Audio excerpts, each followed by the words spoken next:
So when I was working for other companies before I started McAfee, I would often suggest things to the owner. They were smaller companies, less than 12 employees. And I would often suggest things to the owner. And I would say things like, I think if we were to advertise over here, we might get some results. Or if we could offer better financing to people, I think we could sell more. Or if we did some better branding and improved our logo and maybe did more than just a script of words on a truck, I think we could get more business.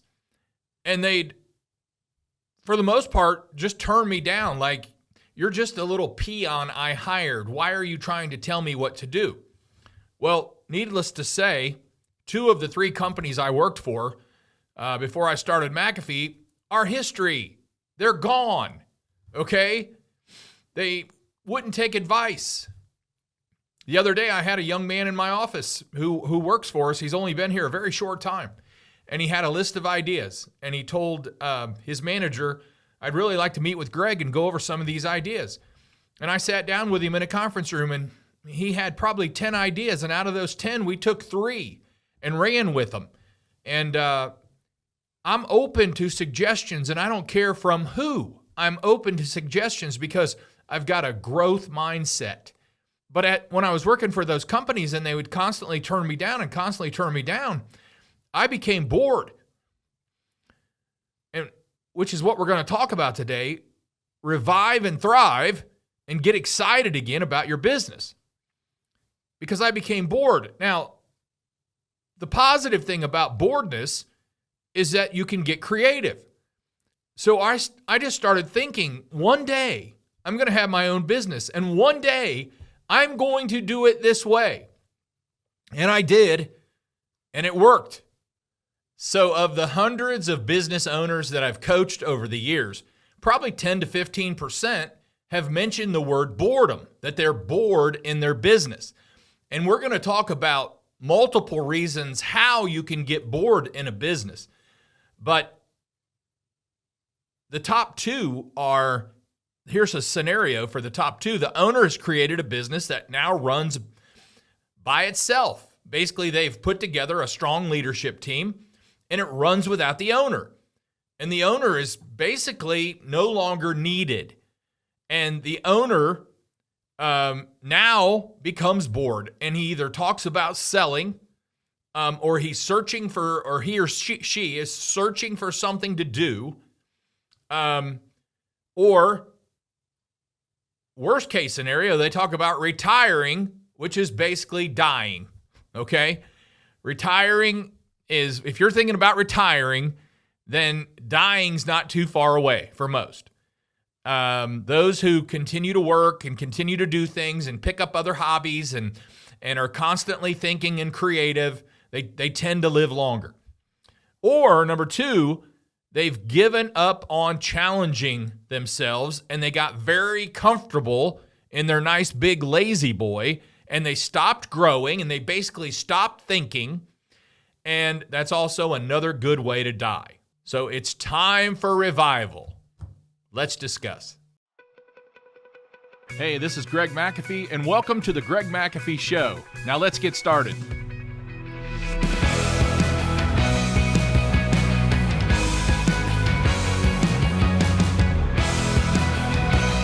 Hey, welcome back to the Greg McAfee Show, where we discuss steps to successful entrepreneurship, how to take your business to new heights, and ultimately follow your dreams. Again, today we're going to be discussing revive and thrive and how to get excited again about your business. Okay, John Maxwell says, life can be boring unless you put some effort to it. Life can be boring unless you put some effort to it. This also applies to businesses. A business can be boring. Running a business can be boring unless you put some effort in it, unless you put some creativity in it, unless you put some want to in it. If you don't, not much is happening. So here's some common causes in business in no particular order. First of all, I've seen guys and gals who work too much and they just basically burn out. And I'm not going to put a number on work too much, but I talked to a guy the other day. He said he's working somewhere between 120 and 130 hours a week. He has no life. He has no life, okay? There's a fine line I've talked about before of when I talk to a business owner who's only working 40 hours a week, I understand why the business is suffering. And when I talk to a business owner who's working 130 hours a week, no wonder the business is suffering. So there's a balance there somewhere. Number 2, home life is at an all-time low. So when your home life's at an all-time low, your business is going to be at an all-time low, and it's going to get boring, and it's going to get monotonous, and it's going to get to where you don't even want to go in every day, okay? And so sometimes we need to tune up our home life before we can tune up our business life. Now, number 3 is no longer using their creativity. They're touching too many things. They're micromanaging. They're into too many things. So their creativity is set aside so they can touch too many things. And touching too many things means we're employed as entrepreneurs, as business owners, we're employed from the neck up, and we shouldn't be touching much. I mean, I've got a list of 3 or 4 things that I do here anymore, and that's what I focus on, and that's what I do. But I don't touch too many things. When Greg starts touching things, it doesn't go well. So I let other people touch things, okay? Number 4, they quit networking with other successful people. I read something the other day. It's kind of comical, and if you're not a business owner, you may not understand this concept, but it said something like, if you're hanging around people who still get money back on tax returns, you're hanging around the wrong people, okay? Because as business owners, we know we haven't seen money back on a tax return for a long time. Because basically, if you're an S corporation or just an individual private business, you're going to pay taxes. You're not getting any money back. But I thought that was a little comical. So, but we quit networking. When we quit networking with successful people, the success stops rubbing off on us. You've got to surround yourself with smart people, successful people, creative people, if you want to be that way. Because you can only be that way so long by yourself. It just doesn't work too well. And number 5, they have lack of mentors. They have no business coach. They have not taken the time or interest to form a board of advisors. And they've not joined any industry associations or groups, which all help us to improve, to be better. We're challenged more. When you're a member of an association, you see other businesses doing better than you, and you wonder how, and you learn why, and all those types of things, which gets you to another level. When you have mentors who are better than you, you get to another level. When you have a business coach pushing you and coaching you, you get to another level. And a board of advisors is one of the best things I've ever done. 3 members, 4 meetings a year, 3 members smarter than me in areas that I'm weak at, push me, challenge me. I love it. There's no time to get bored when you have these things. There's no time for boredom. And number 6, which I talked about a little bit the other day, was, I'm not in here full time. I actually work for another company. This is just a side hustle. Well, a side hustle is not a business. So as far as I'm concerned, if you're doing a side hustle and you're getting bored in it, then good for you. I mean, I don't know I have no advice for you on that in that area. Until you're full invested or vested in your business, I have no advice for you. Okay, and then you're not helping others enough. You know, there is something about helping others improve or helping others grow or helping others even financially, there's something about helping others that tends to help us because it's not all about us. It's not all about me. And we're going to talk more about that today. And then number 8 is we lose the gratitude and appreciation of just what this business was started for and just what this business is doing for others. I mean, if we had to sit here and just start listing, we provide jobs, we provide services, we help out our community, we pay taxes, a lot of taxes. We just help out other people. And when you start getting your eyes off of you and start getting your eyes on other people, things will change in your life and your business. And then number 9, it's just flat out, it's no longer challenging. Well, I always say, life's boring to boring people. The minute you quit challenging yourself, you're going to have a problem. Quit doing that and start challenging yourself again. Set the bar high. If you set a high bar, you're less likely to be bored. Okay? And then number 10, and very few people that I talk to on this podcast or I coach have this problem, but a problem is that they've built this company so well and so big, like I talked about at the beginning, that they're no longer needed and they've lost interest. Okay? That does happen. It happens every day, but very few people that I've coached have had that problem. Maybe I'm just not at that level of coaching. I work with the guys who have started, in the last 0 to 15 years, or 2 years to 15 years rather, and they're pushing, they're moving, and they run into challenges and they run into obstacles that we can solve. Okay?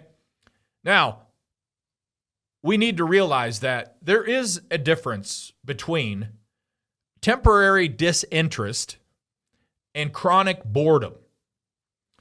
Because let's face it, we'd all have to admit from time to time, we can disengage. I know if I've went too long without having time off, I can disengage relatively quickly too. But we have to recognize it. And then we have to revive. We have to refresh, push that refresh button and get some time away to think, to read, to pray with family. Whatever you do, get some time away. Revive. Revive is, to start over, to refresh, to come back stronger than you were. But we have to recognize the difference, and we have to recognize when we have decreased productivity in what we do. We have to recognize when we have stress. We have to recognize when we've lost our creativity, and we need to be revived. It's a serious matter. For those who get revived, come back stronger. I've told the story a lot about the eagle. The American bald eagle actually goes through, a large percentage of them go through a moping period. And they live a very long life, and it's right around 35 to 40 years of age they go through a moping period. And they quit flying, and their feathers get all ruffled and thick to where they actually can't fly. And their talons swell up, and their beak gets some calcified. And they go through a moping period where they're acting like turkeys. They're pecking around on the floor or ground like chickens. And basically what happens is other eagles that have went through the moping period and came out of the moping period, because not all of them come out. They die. They die on the ground. But the ones that have come out of the moping period swoop down and drop fresh meat to these eagles. So it's the board of advisors, it's the coaches, it's the mentors giving you fresh meat, giving you fresh ideas. And the eagles that take to that meat and eat and get stronger, they end up plucking out those thick feathers, and they actually knock their beak off and grow a new one, and they sharpen their talons on a rock and they take to the air again, they were revived, refreshed, renewed, and they take to the air again and they start acting like an eagle. You know, are you an eagle or are you a turkey? When you get bored and you get down, you're acting like a turkey, because entrepreneurs, we're pretty strong. We do things others aren't willing to do. And we need to take to the air again and take to the creativity and inspire our team and serve people well. Now, when we've been running too long on empty, which is what happens to all of us at one time or another, when we start running on empty, it causes stress, anxiety, and depression. And we have to recognize that. When you don't recognize that, you're in the danger zone. It's dangerous. I guarantee you your team's recognizing it. I guarantee you your family's recognizing it. You got to recognize it. Recognize the disinterest and learn how to proactively re-engage, revive, renew, re-strengthen. All right, so here's a few strategies to overcome boredom and reignite passion. Boy, I like that. Reignite your passion.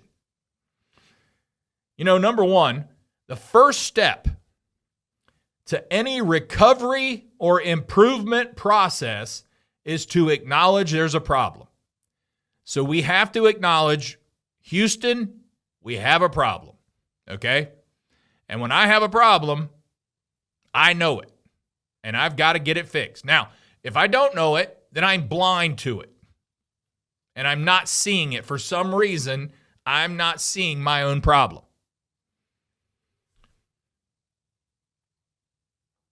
I talked to an owner the other day that I coached, and I said, tell me more about your problem that you're having. And he said, I have stayed away from the business, and I have stayed away from my own family too long. I was a mess. He said, I was a mess. And I'm gradually rebuilding, reviving, re-strengthening my business and my family. And I'm getting back to both. He said, I hired you to help me in business, and I hired a really good therapist to help me personally in my family with my family issues. So I said, kudos to you. And secondly, we need to write down why we started or purchased our business, because we had passion in the first place. We had that passion, and we have to write down what that passion was and what it looked like, and then what happened to cause us to lose it. We need to see that so it doesn't happen again. But you need to see that. You need to write it down. You need to take time. You need to invest in yourself here. You need to invest in yourself and find out, how did I lose the passion? What did I love so much at the beginning? How did I lose the passion? And what am I going to do to make that never happen again? Okay? So when we do that, number 3 is we set new and challenging goals. There is just something about challenging goals. Just continues to help us improve daily. And then number 4, highlight the importance of innovation in one's business focus. You got to have a business focus, and you've got to highlight the importance of innovation in it. One of the McAfee way, one of the 6 steps in the McAfee way is innovation, and we've got to be innovative. Your business will never reach that next level without, even if you're back on track and everything, your business will never reach that next level if you're not innovative. Okay, so the next thing I want to talk about is personal development. And personal development, personal development includes a lot of different things, but the first thing I think of is reading. We have to read more. I always talk about a lot of books I read and all that kind of stuff. Reading helps me. Learning new skills from reading, watching YouTube classes, taking classes, helping others again. And then start working out, running, exercising, anything that gets the blood pumping. They say that regular exercise may help ease depression and anxiety, releasing feel-good endorphins. And endorphins are natural brain chemicals that improve our sense of well-being and can take our mind off worrying and being bored. Isn't that amazing? Exercise. I've now, since October 5th of 2023, I've now lost a little bit over 72 pounds. I'm doing cardio 5 to 6 nights a week. I'm working out with a trainer 3 days a week. I'm eating better than I have in many, many years. And I feel better than I have in 25 years. Okay. And I've had both my knees replaced and a quintuple bypass in the last 2.5 years. And I feel better today, a better sense of well-being, more energy than I have in 25, 30 years. And it's crazy. So I'm really pushing this exercise thing and working out because it's proven, according to the medical news, that exercise is 1.5 times more effective for depression and boredom than drugs. Isn't that amazing? I say, isn't that amazing? 1.5 times more effective. Just exercising. Get those endorphins flowing. It's amazing what will happen. And I've got many goals. And I'm pushing toward those goals on a personal level of my body. I want to lose 100 pounds, and I've got 27, 28 pounds to go. And I want to build more muscle, which I am. My weight loss has actually slowed down a little bit because my trainer's measuring me weekly and I'm gaining muscle. So, but I'm going to hit that goal. And we also need workplace dynamics. Meet your team. Meet with your team. Confess your issues. They already know it anyway, but they need to hear it from you.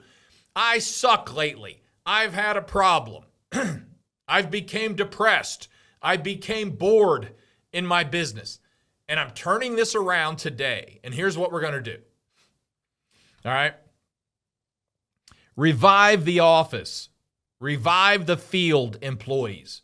Reactivate it. Make it popular again. Go for success again. Put life back into your business. Your team is drained. You're drained. Your team's drained. Trust me. Commit to a cause and do it consistently, and then make it happen fast. Commit to a cause. This is my cause. Be consistent and make it happen fast. You'll revive your team faster than you think, but you've got to make it happen. You got to want it. And then you got to have a mind shift. Oh, this is good. Revive your mind. Make it new again. Adopt a growth mindset. Embrace change and uncertainty, and as they are opportunities. Remember, at the beginning, I said I became bored working for these other companies, but it created the creative juices got flowing. Here's what I'm going to do when I open my business. I wrote things down. A lot of the things I thought about then I made happen 34 years ago. I want to reiterate on the goal setting because little small goals help you not to be bored. Okay? I read something the other day that one of the reasons why people don't exercise is they become bored. I don't allow myself to become bored. I'm constantly moving my own bar. I do elliptical 5 to 6 nights a week, and I change the pattern that I basically run. I change that pattern, the hills, ups and downs. I change that daily. So it changes my muscles. It fakes out my muscles. We go a different direction instead of just doing the same thing over and over again. I change the resistance. When I first got on the elliptical, I only did like 10 or 15 minutes, and it was a resistance level of about 4. Well, last night I got up to 14 for about 20 minutes, and then I dropped it back down to 13 for the remaining 15 minutes. So, and then I'm constantly setting goals of how many calories I can burn. So I'm doing intervals now of high, fast pace, and then cool down and high, fast pace. And so I'm changing it. What I'm saying is I'm changing it up. If I can do that on an exercise machine, why don't we do that in our business? Change it up a little bit. Don't get boring. Remember, boring people are boring. All right? Don't be boring. Embrace change as an opportunity and work on those little goals. Now, concluding here, recognize your condition is the key. You've got to recognize it. And if you have mentors, and if you have coaches, and if you have a board of advisors, okay, in your corner, they're going to help you recognize it. And that's what you need. Because for a lot of guys, a lot of gals, they're not seeing it. On the soft side here, I believe what Dr. Seuss said. He said about boredom. He said, you'll never get bored when you try something new. There's really no limit to what you can do. Sold. And then Jack Welch, ending with Jack Welch here, he said, good business leaders create a vision. They articulate the vision, and they passionately own the vision and relentlessly drive it to completion. When you've got a vision and you've got goals, you can't get bored because you're pushing toward that. And like Steve Jobs said, the vision's pulling you. If it's big enough, it's pulling you. You don't even have to push towards it. It's pulling you towards it. I mean, who can get bored when something's pulling you towards it like that? So, revive and thrive. It's entirely up to you. What are you going to do with this? All right? Okay. So before we wrap up, if you're watching on YouTube, don't forget to like and subscribe below. You can also support this podcast by rating and reviewing on iTunes or your preferred listening platform. Don't forget to follow us on Instagram and Facebook at The Greg McAfee Show. No spaces, no underscores. Be sure to tune in next week. I'll do my best to keep challenging you. Thanks for listening. And as always, carry on. God bless. We're not guaranteed tomorrow, so make today your best day. See you later.